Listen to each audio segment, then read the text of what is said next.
All right, 45 minutes away from President Biden's speech in Chicago, and about 9 hours away from the NewsNation town hall with Robert F. Kennedy. Robert F. Kennedy Jr. says he's going to participate in the Iowa Democratic caucus and the New Hampshire primary. There's a reasonable chance that President Biden will not, in protest of sorts, because he wants South Carolina to go first. That gives RFK Jr. an enormous opening in New Hampshire, and that's where we find News Nation's Robert Sherman on the trail. Hi, Robert. Hey there, Leland. It's been no surprise that we've seen RFK really focusing in on the Granite State over the last couple of weeks, and we spent the last week with him as he was crisscrossing this state here. A few advantages that he's looking at here. One, Leland, of course, the Kennedy name, deeply rooted in New England. Second, you just pointed it out, there's a strong possibility that President Biden won't be on the ballot here if he doesn't get his way and New Hampshire decides to go ahead of South Carolina for first in the nation status. And then there's a third aspect here as well, in which New Hampshire is an open primary state where unaffiliated voters are allowed to vote in the Democratic primary.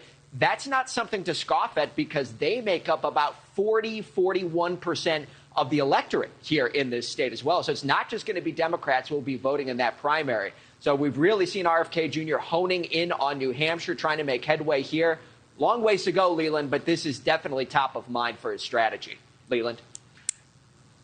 Yeah, I think you said a really important thing there, which is that it's an open primary. That means voters can walk up and decide to vote in the Republican primary or in the Democratic primary.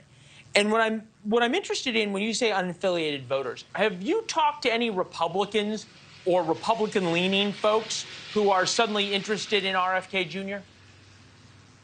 Yeah, most definitely. And we've seen that a lot on the trail here of folks who do really like former President Trump, but are also very curious. They use the word curious about Kennedy Jr. As was alluded to before in the last segment, there's a lot of people who don't know much about him. They've heard about the vaccines. They've heard about some of these other stances he's taken on environmentalism, but don't know a lot of his stances on foreign policy and the economy and other domestic issues. So there is an appetite for right-leaning voters here in New Hampshire, as well as independents and some Democrats, to learn more about him.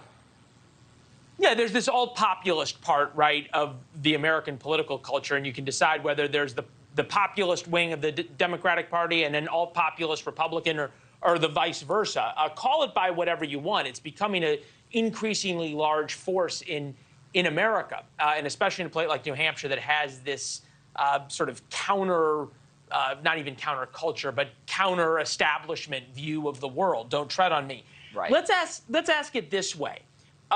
You talked about people who said they'd heard about the vaccine stuff, and there's been this real movement by some conservative media, but certainly by Democratic-leading media, to really discredit Robert F. Kennedy and completely ignore all of his other things, whether it be views about Russia, immigration, the economy, on and on, education. As you're talking to voters who say, who are hearing about this and thinking about this, has the attempts to discredit him work? And I'm wondering why, if there's a feeling almost of like, hey, if the media is so negative about this guy, especially if Democratic media is so negative about this guy, he's somebody we should probably be interested in.